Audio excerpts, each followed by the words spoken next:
ঘুম থেকে উঠে দেখি টিটু বিছানার পাশে চকলেটটা রেখে দিয়ে গেছে। সারপ্রাইজ! কার না ভালো লাগে, তাই না? ঘুম থেকে উঠে যদি এরকম একটা চকলেট পাওয়া যায় তাহলে এমনি মুডটা ভালো থাকে। হাই, আমি দিয়া। আমি পেশায় একজন শিক্ষিকা, তবে এখন একটু অবসরে আছে। তার কারণ প্রেগন্যান্সির এখন আমার 3rd ট্রাইমেস্টারে চলছে, আর নানান রকমের জিনিস আমি এক্সপিরিয়েন্স করছি এই সময়টাতে। বলতে পারো এই 2টো ট্রাইমেস্টার আমি ভীষণ স্মুথলি কাটিয়েছি, যদিও ডক্টর আমাকে বেড রেস্ট বলেছিল কিছু কারণের জন্য, কিন্তু এই লাস্ট ট্রাইমেস্টারটা সব থেকে বেশি চ্যালেঞ্জিং। যাই হোক, আজকের ব্লগটা এখান থেকে শুরু করছি। আশা করছি তোমাদের আজকের ব্লগটা ভালো লাগবে। আর ভিডিওর শুরুতে একটু বলে দিই, আমাদের বাড়ির পাশে কালী পুজো ভীষণ ভালো করে হয়। আর আমার বাড়ি যেহেতু নৈহাটিতে, নৈহাটির কালী পুজো সম্বন্ধে সবারই কম বেশি ধারণা আছে। সেই জন্য মাইক বাজা কিন্তু এখন থেকেই শুরু হয়ে গেছে, তাই একটু আধটু আওয়াজ পাবে। আর আমি সারাদিনই মাইক বাজে, তার মধ্যে ভয়েসটা দেওয়ার একটু চেষ্টা করছি। এটা 2-3 দিন আগের, কিন্তু আমি নিজে তারপরে খুব লো ফিল করছিলাম, শরীরটা ভালো লাগছিল না একদমই, তাই ভিডিওটা আপলোড করা হয়নি। আজকেই ভাবলাম একটু তোমাদের সাথে শেয়ার করি। সকালে উঠেছি আজকে তাড়াতাড়ি, ঘুমটা ভেঙে গিয়েছে, আর কালকে রাতের ঘুমটা আসলে ভালো হয়েছে। তারপরে আজকে মার একটু টেস্ট ছিল, তো টিটু আমার দুজনেই বেরিয়ে গেছে। টিটু ওখান থেকেই কাজে চলে যাবে, আর আমি এখন বসেছি তাই টু ডু লিস্ট বানাতে। আমি এটা বরাবর করি, খুব ছোট থেকে। যখন টু ডু লিস্ট বলতে কি বোঝায় সেটাই বুঝতাম না, সেই বয়স থেকে আমি টু ডু লিস্ট বানাই, যে আজকে কী কী পড়বো, কী কী করবো, সেই কাজগুলো লিখে রাখতাম। তো এটা আমার একটা অভ্যেস। আর এখন তো সবাই টু ডু লিস্ট বানায়, আগেও হয়তো বানাতো, কারণ আমি তো নিজের থেকেই শিখেছিলাম যে কী কী কাজ করব সেটা আগের দিন রাতে একটু গুছিয়ে রাখা, তারপর একটুখানি কী কী আজকে দিনের মেন প্রায়োরিটিসগুলো কী কী সেগুলোকে গুছিয়ে নেওয়া। এটা আমি বরাবরই করে থাকি। এখন বসেছি সিটিপির কোন চ্যাপ্টারগুলো হয়েছে সেগুলোতে দাগ দিতে। এতগুলো দাগ দেখে ভেবো না এতগুলো হয়ে গেছে, এগুলো হচ্ছে পেন্সিলের দাগ ফার্স্টেরগুলো। ওইগুলো হচ্ছে আমার কাছে নোটসগুলো কী কী আছে সেই অনুযায়ী আমি গুছিয়ে রেখেছিলাম। আর তারপরে এখন ক্লাসেসগুলোতে দাগ দিয়েছি যেগুলো আমার হয়েছে। খুবই কম, দেখলে 3টে না 4টে মাত্র চ্যাপ্টার আমি করেছি। তাই এখন আমি ঠিক করলাম যে কোন কোনগুলো করব। হেরিডিটি আর এনভায়রনমেন্ট বলে একটা সিটিপির চ্যাপ্টার আছে, সেটা করব। 2000 years later. পড়ার সময় আমি আর আজকে কোনো রকম ভিডিও করিনি, তার কারণ আমার খুব বেশি পড়া হচ্ছেই না। আর যেটুকু পড়ছি তার মাঝে আমি কোনো রকম ফোনের এঙ্গেজমেন্ট রাখতে চাইছিলাম না, কারণ আমি ফোন দেখেই পড়ছি। তার মাঝে যদি আবার ভিডিও করি তাহলে কী হবে, পড়াটার অনেক ব্রেক হয়ে যাবে, আর সেটা আমি একদম চাইছিলাম না। আজকে টু ডু লিস্টের মধ্যে মেন 3টে আমার প্রায়োরিটিস ছিল। ক্লাস তো করাই ছিলই, সেটা আমি কিছুটা করেছি, একটা আবার পরে করব। আর সেকেন্ড হচ্ছে আমি আজকে ওয়ার্ড্রপটা গোছাবো। তো আমার ইচ্ছে যে একটা সাইডে ঢাকাই শাড়িগুলো রাখবো, যত জামদানি আছে আমি মোটামুটি বের করেছি। যদিও মনে হচ্ছে যে সব কটা হবে না, এখানে যত জামদানি আছে সব আমি বেরও করিনি, কিছু কিছু সিলেক্টিভে বের করেছি। এবার হ্যাঙ্গারে লাগাতে গিয়ে তখন দেখলাম যে প্রথমে না বুঝতে পারিনি, কিছু সমস্যা হচ্ছে আমার। তোমরা ভিডিওটা দেখলেই বুঝতে পারবে যে কী কী প্রবলেম হচ্ছিল আমার করতে। অলরাইট, এতক্ষণ পড়ছিলাম, আর তোমাদের মধ্যে অনেকে বলেছিলে যখন আমি ওয়ার্ড্রপ গোছাবো যেন তার একটা ভিডিও করি, কিন্তু এখনই কি বলো তো, ওয়ার্ড্রপ আমি পুরো গোছাচ্ছি না, অনেক কিছু জিনিস রাখতে হবে, আর সবাই মিলেই গোছাবো। আমি তবে ঠিক করেছি যে একটা তাক আমি সমস্ত আমার যত ঢাকাই জামদানি আছে সেগুলো রাখবো, এটা আমার প্ল্যান আছে। তো সেই অনুপাতে আমি সমস্ত শাড়ি বের করেছি এখানে ঢাকাইয়ের। তো দেখা যাক কতগুলো ধরে। আমার মনে হচ্ছে যে আমার কাছে যা জামদানি আছে সেটা এখানে ধরবে, তো ভালো ভালো কিছু রাখবো, বাকিগুলো আলমারিতেই তুলে রাখবো। তো রাখবো তো ঠিক করে নিয়েছিলামই, কিন্তু সমস্যা হচ্ছিল কিছু হ্যাঙ্গারের জন্য, এবং সেটা আমি বুঝতে পারছিলাম না যে হ্যাঙ্গারের প্রবলেম। কারণ এই যে যখন শাড়িগুলো রাখছি, শাড়িগুলোর লেন্থ আর যে তাকটার লেন্থ সেটা অনেকটাই ডিফারেন্ট হচ্ছিল। আবার ভাঁজ করে রাখলেও শাড়িটা দেখতে ভালো লাগছিল না। পরে বোঝা গেল যে হ্যাঁ, এই হ্যাঙ্গারগুলোতে রাখলে চলবে না, পুরোনো দিনের যে স্টিলের হ্যাঙ্গারগুলো হয় না সেগুলোতে যদি রাখি তাহলে একমাত্র হচ্ছে। তো সেই জন্য আমি এখন ছেড়ে দিয়েছিলাম, আর ভালো লাগছিল না। অলরাইট, খুব সুন্দর রোদ আসছে, তাই ভাবলাম এখান থেকেই ভিডিওটা করি। ওয়ার্ড্রপ গোছাতে গোছাতে আমার মাথা পুরো ধরে গেছিলো, আমার আর ভালো লাগছিলো না, কারণ মেজারমেন্ট একটু প্রবলেম হচ্ছিলো। ওয়ার্ড্রপের যে লেন্থটা আর শাড়ি ভাঁজ করলে যে লেন্থটা হয় সেটার মধ্যে 19-20 হচ্ছিলো, তো আমার আর ভালো লাগছিলো না। পুরো তেল চপচপে আমার চুলটা ছিল, আর মুখটা পুরো পেঁয়াজের মতো লাগছিলো, তো আমার ভালো লাগছিলো না। তবে স্নান করে একদম ফ্রেশ হয়ে নিয়েছি, এখন একটু বেটার লাগছে। খেয়ে নেবো এখন, একটু ঘুম দিয়ে তার ঘুম হয়তো দেবো না, একটু শোবো। শুয়ে শুয়ে সিডিপির আরেকটা ক্লাস আবার দেখা বাকি আছে, সেটা করব।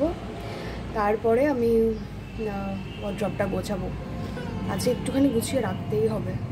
ঘুমাবো না যদিও বলেছিলাম, কিন্তু আমি একটুখানি শোয়ার পরে ক্লাস দেখতে দেখতেই আমার চোখ লেগে গিয়েছিল। এই থার্ড ট্রাইমেস্টারে আমি দেখছি রাত্রে আমার ঘুম একদম উধাও হয়ে গেছে। তবে সারাদিনে কখনো কখনো আমি একটু ঘুমিয়ে সেটাকে মেকআপ করার চেষ্টা করছি, কারণ 8 ঘন্টার স্লিপটা খুব ইম্পর্ট্যান্ট। হরমোনের না হলে পুরো একদম মানে কী বলবো, পুরো ব্যালেন্স নষ্ট হয়ে যায়। এমনিই এখন নানান ধরনের হরমোনের প্রবলেম চলেই। যাই হোক, এখন আমি আর মা দুজন মিলে এই টিটুর তাকটাকে গোছাচ্ছি। এই তাকটা করা হয়েছে টিটুর ব্লেজার আর পাঞ্জাবির জন্য। আমাদের ঘরেও একটা এরকম সেলফ আছে ওয়ার্ড্রপে, কিন্তু এইটাতেই আপাতত এখন রাখবো। ওই শেলফটা এখন আপাতত খালি করেছি। চলো, ওয়ার্ড্রপটা গোছাতে গোছাতে বেশ কিছুক্ষণ গল্প করে নিই তোমাদের সাথে। তোমরাও দেখতে থাকো আমি কীভাবে ওয়ার্ড্রপটা গোছাচ্ছি। ফার্স্টে ব্লেজারগুলোই রাখবো, তারপরে পাঞ্জাবি রাখবো, আর আরেকটা যে সাইডটা রয়েছে ভেবেছি এদিকটা সমস্ত সিল্কের শাড়ি রাখবো। আচ্ছা, ওয়ার্ড্রপটা গোছাচ্ছি যখন, একটু জামাকাপড় সংক্রান্তই কথা বলি, কিছু মনের কথা তোমাদের সাথে শেয়ার করি। আমার মনে হয় আমরা এখন সবাই কম বেশি, সবাই বলাটা ঠিক নয়, তাই কম বেশি বললাম, আমরা খুব ব্র্যান্ডের পেছনে ছুটি, যে অমুক ব্র্যান্ডের ব্যাগই আমায় নিতে হবে, অমুক ব্র্যান্ডের জামা পরতে হবে।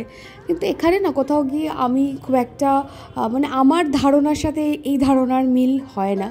তার কারণ আমি কি খুব দামি জামাকাপড় বা ব্র্যান্ডের জামাকাপড় পরি না এমনটা আবার ভেবো না, আমি পরি।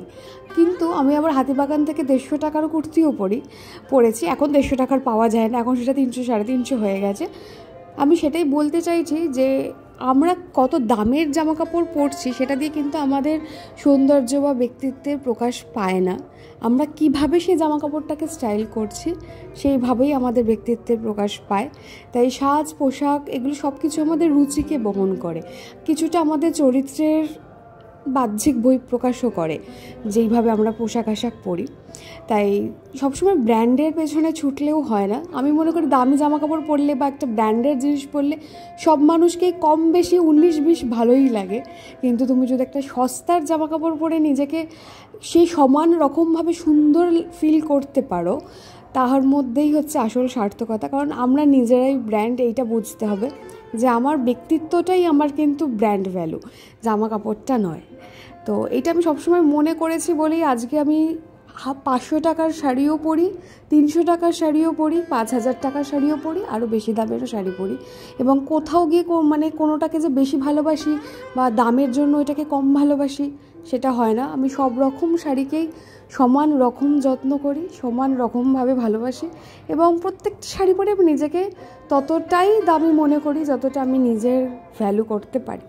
তাই আমি তোমাদেরকেও বলবো, সবসময় না অত ব্র্যান্ড করবে না, যেইটা ভালো লাগছে সেটাই কেনো, সবসময় ব্র্যান্ড দেখলেও চলে না। হ্যাঁ, তবে কখনো কখনো আমার মনে হয় কোয়ালিটি ম্যাটার করে, সেই ক্ষেত্রে ব্র্যান্ড দেখতে পারো। আর দ্বিতীয় ক্ষেত্রে কখনো কখনো নিজেকে একটু খুব ভালো ফিল করানোর জন্য আমরা নিজের টাকায় বা নিজের উপার্জনে কিছু কিনে নিজেকে গিফট করে অনেক সময় খুব ভালো ফিল করি, সেটা করতে পারো। এটা আমার ধারণা, তাই আমি তোমাদের সাথে শেয়ার করলাম। আর তোমাদের সাথে কথা বলতে বলতেই দেখো ওয়ার্ড্রপটা মোটামুটি যেরকমভাবে পরিকল্পনা করেছিলাম সেইভাবেই গোছানো হয়ে গেছে। দুজন মিলেই আমরা ওয়ার্ড্রপটা গুছিয়ে নিয়েছি। আমি টাইম ল্যাপসে এই জন্য দিয়েছি কারণ প্রচণ্ড লেন্দি প্রসেসটা ছিল, কারণ আমরা কোন শাড়ি রাখবো না একটু সিলেক্টিভ যেহেতু ব্যাপারটা ছিল, কারণ সব কিছু ধরছিল না, তো সেই জন্য একটু সময় সাপেক্ষ ব্যাপার, তাই আমি টাইম ল্যাপসে দিয়েছি।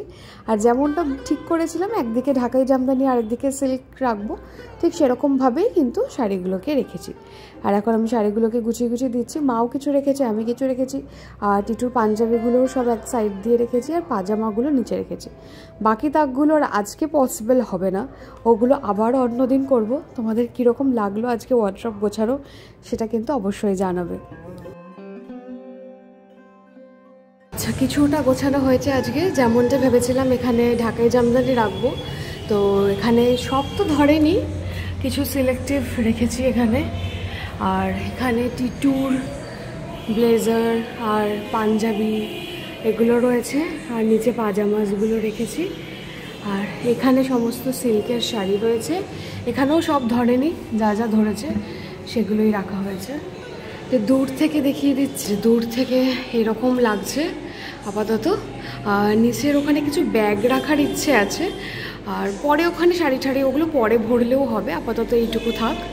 একটু রেস্ট নিয়ে আমি আবার টু ডু লিস্টের পেজটা খুললাম, কারণ কতটা কাজ হয়েছে না হয়েছে মাথা থেকে না অনেক সময় বেরিয়ে যায়।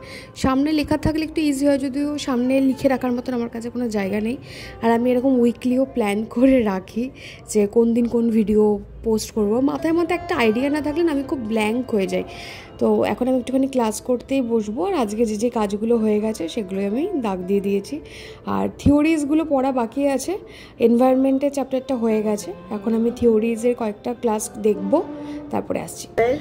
একটু পড়ছিলাম, ভাবলাম কিছু কথা একটু সামনাসামনি বলি। অনেকেই বলো যে আমার পড়ার ধরনটা তোমাদের খুব ভালো লাগে, আর সেই জন্য স্টাডি ব্লগ দিতে বলো। আমি চ্যানেলটা শুরু থেকেই স্টাডি ব্লগ দিতাম না, এখন দিই, কারণ জীবনের গতিপথ সময়ের সাথে সাথে বদলে যায়, এবং সেরকমই আমার জীবনে অনেক কিছু পরিবর্তন হয়েছে। কখন আমি ইন্টারভিউর জন্য প্রিপারেশন নিয়েছি সেগুলো তোমরা দেখেছো, আমি যখন বিএড করছিলাম ইন্টার্নশিপ করেছি সেগুলো তোমরা দেখেছো।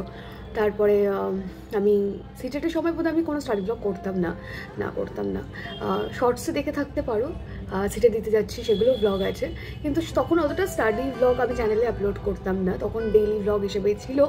তারপরে বিষয়টা আমি যখন জব পেলাম, তোমরা সেই সময়ের একটা ভিডিও দেখেছো, যখন আমি 1-1.5 বছর জব করেছি, দুটো স্কুলে পড়িয়েছি আমি টিজিটি টিচার, ঠিক আছে, বছর দুটো স্কুলে সেই পোস্টেই ছিলাম। এখন প্রেগনেন্সির জন্য লিভে আছি, এবং এখন তাই লাইফস্টাইলটা আবার অন্যরকমভাবে তোমরা দেখছো, তাই রেগুলার স্টাডি ব্লগ দেওয়াটা আমার পক্ষে পসিবল নয়, সেটাই আমি ক্লিয়ার করতে এলাম আর কি। কারণ অনেকেই আছে যারা আমাকে আমার মতন, যেরকম আমি দৈনন্দিন জীবনে যেরকম সেটা দেখতে ভালোবাসে, তাই আমার স্টাডি ব্লগটা অনেকটা দৈনন্দিন জীবনের সাথে যেরকম আমরা চলাফেরা করি আর কি, মানে শুধু পড়ছি এটা আমি দেখাতে পারবো না, তার কারণ আমি সত্যি পড়ছি না, ঠিক আছে, অত পড়লে আমি পাগল হয়ে যাবো, কারণ আমি অত পড়ি না। সত্যি কথা বলতে আমি দিনে 2 থেকে 3 ঘন্টা বের করার চেষ্টা করি বরাবরই, তাই পরীক্ষার সামনে এলে সবাই বেশি পড়ে, সেটা ডিফারেন্ট বিষয়, কিন্তু ইউজুয়ালি আমি খুব যে সারাদিন পড়ছি তাহলে আমি সময় বের করে পড়ি। আর বর্তমান পরিস্থিতি অনুযায়ী যেহেতু আমি প্রেগনেন্ট, আর আমার মানে একদম 3rd ট্রাইমেস্টার চলছে, আমি এখন সেই ডেডিকেশনের সাথে পড়তে পারছি না, সেটা আমি জানি। আমি যেই লেভেলে পড়তে পারি সেই লেভেলে আমি পড়তে পারছি না, তো কোথাও গিয়ে সেটা একটা কী বলবো, মানে যত বেশি এটা নিয়ে কথা বলবো তত আমার নিজের মধ্যে একটা খারাপ লাগা কাজ করে যে আমি পড়তে পারছি না, পরীক্ষার অপরচুনিটিগুলো আসছে, এত বছর পর পরীক্ষা হচ্ছে, যেমন SLSTতেও তাই। আমি নিজে জানি আমি আমার 100% দিতে পারিনি due to my medical reasons. যে যদি এটা না মানে যদি আমি প্রেগনেন্ট না হতাম, আমার যদি মেডিকেল কন্ডিশন আমাকে সাপোর্ট করতো, আমি হয়তো আরও বেটার করতে পারতাম, এটা আমি জানি, কিন্তু ঠিক আছে, সময়ের সাথে সাথে সব কিছু অ্যাকসেপ্ট করতে হয়।